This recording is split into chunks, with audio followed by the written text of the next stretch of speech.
Let's deep dive into the India versus Pakistan's strongest playing 11s of Asia Cup 2025, जहां पर हम देखते हैं कि भारत का स्क्वाड बहुत ही परिपक्व है, चाहे वो उनका मिडिल ऑर्डर हो या लोअर ऑर्डर। और जब हम बात करते हैं टॉप ऑर्डर की तो उसमें बहुत सारा एक्सपीरियंस भरा हुआ है। लेकिन पाकिस्तान के स्क्वाड में एक तरफ बाबर आजम और मोहम्मद रिजवान को उनके कम स्ट्राइक रेट्स और पर्सनल माइलस्टोन्स के चलते बाहर किया गया है, वहीं पर दूसरी ओर उन्होंने शाहीन शाह अफरीदी और हारिस रऊफ के साथ जाना ही सही समझा है। मोहम्मद नवाज की वापसी हुई है, लेकिन कप्तान सलमान अली आगा की जो परफॉर्मेंस है वो थोड़ी सी ठीक नहीं नजर आई है पिछले कुछ समय से, जब से वो बने हैं कप्तान पाकिस्तान के स्क्वाड के। हालांकि इंडिया वर्सेस पाकिस्तान के इस मुकाबले से पहले बहुत सारी बातें हुई कि क्या नेशनल ड्यूटीज को देखकर, क्या नेशनल सिक्योरिटी को सामने रखकर इंडिया और पाकिस्तान का मुकाबला होना चाहिए या नहीं होना चाहिए एशिया कप में। लेकिन बीसीसीआई, पीसीबी और एआईसीसी का जो वहां पर बातें हुई उसके हिसाब से इंडिया और पाकिस्तान का जो मुकाबला है वो होगा जरूर। और इंडिया का जो पहला मुकाबला है वो यूएई के अगेंस्ट है और पहला मुकाबला पाकिस्तान का जो है वो ओमान के अगेंस्ट है। इस एशिया कप में पहला मुकाबला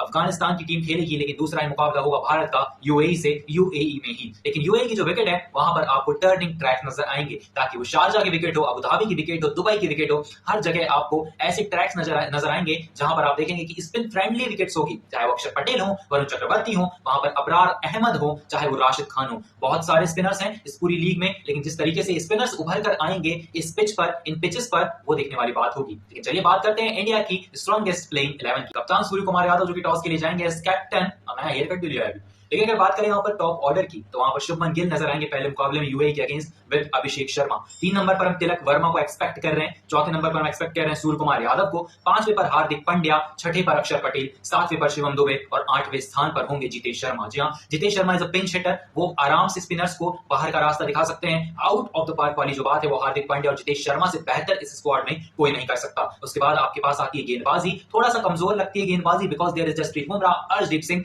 बट तीसरा पेसर आपके पास कोई नहीं है बैकअप के तौर पर। लेकिन स्पिन फ्रेंडली विकेट्स को देखकर हर्षित राणा को ले गया गया है, क्योंकि वहां पर हर्षित राणा की शायद ज्यादा जरूरत ना पड़े टीम इंडिया को। वहीं पर हमें वरुण चक्रवर्ती को खिलाना चाहिए इस पहले मुकाबले में, या फिर कुलदीप यादव के साथ जा सकती है भारतीय टीम। ये होगी हमारी स्ट्रॉन्गेस्ट प्लेइंग 11। रिंकू सिंह के लिए जगह फिलहाल नहीं बनती हुई नजर आ रही, क्योंकि जितेश शर्मा वहां पर है as the wicket keeping option. अब अगर संजू सैमसन आते हैं टीम में, then there will be a pick, वहां पर रिंकू सिंह को लिया जाएगा, शायद शिवम दुबे को बाहर का रास्ता दिखाया जाए। लेकिन Hardik Pandya as the pacer वहां पर काम आएंगे जरूर, और जो ओवर्स निकालने में मदद करेंगे वो होंगे हार्दिक पांड्या। लेकिन अगर मैं बात करूं पाकिस्तान के स्क्वाड की, जहां पर बाबर आजम को 130, 120 इस तरीके की स्ट्राइक रेट से वो खेलते हुए नजर आ रहे थे, और मोहम्मद रिजवान भी उसी तरीके की क्रिकेट खेलते हैं सिमिलर, तो इसलिए उन दोनों को बाहर का रास्ता दिखाया गया। पर्सनल माइलस्टोन के नजरिए से देखें बहुत टॉप पर चल रहे थे दोनों खिलाड़ी आईसीसी की टॉप 10 रैंकिंग में, लेकिन टीम के लिहाज से देखें तो कहीं ना कहीं पीछे नजर आ रहे थे दोनों खिलाड़ी। टीम जीत नहीं रही थी, पिछले खेले गए 20 मुकाबलों में से सिर्फ 9 ही मुकाबले हाथ आए पाकिस्तान के, लेकिन उसमें इन दोनों का कंट्रीब्यूशन कुछ ज्यादा नहीं रहा है। लेकिन अगर मैं बात करूं यहाँ पर इनकी प्लेइंग 11 की, तो यहाँ पर सलमान अली आगा की कप्तानी में सैम अयूब, वहां पर साहिबजादा फरहान दिखाई देंगे और फकर जमान टॉप 3 में दिखाई देंगे। चौथे नंबर पर खुद कप्तान आएंगे, जैसे कि सूर्य कुमार यादव होंगे, उसी तरीके से सलमान आगा नजर आएंगे। लेकिन सलमान आगा की जो परफॉर्मेंस है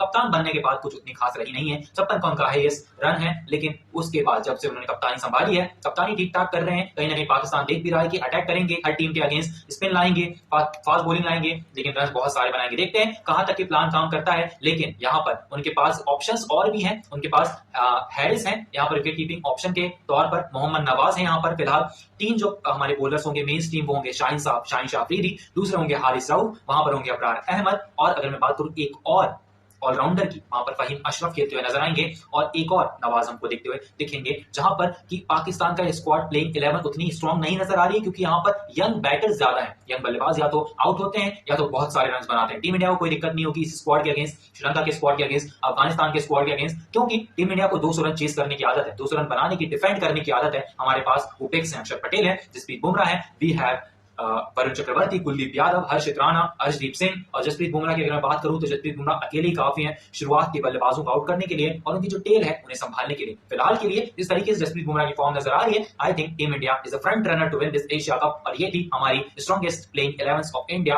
एंड पाकिस्तान।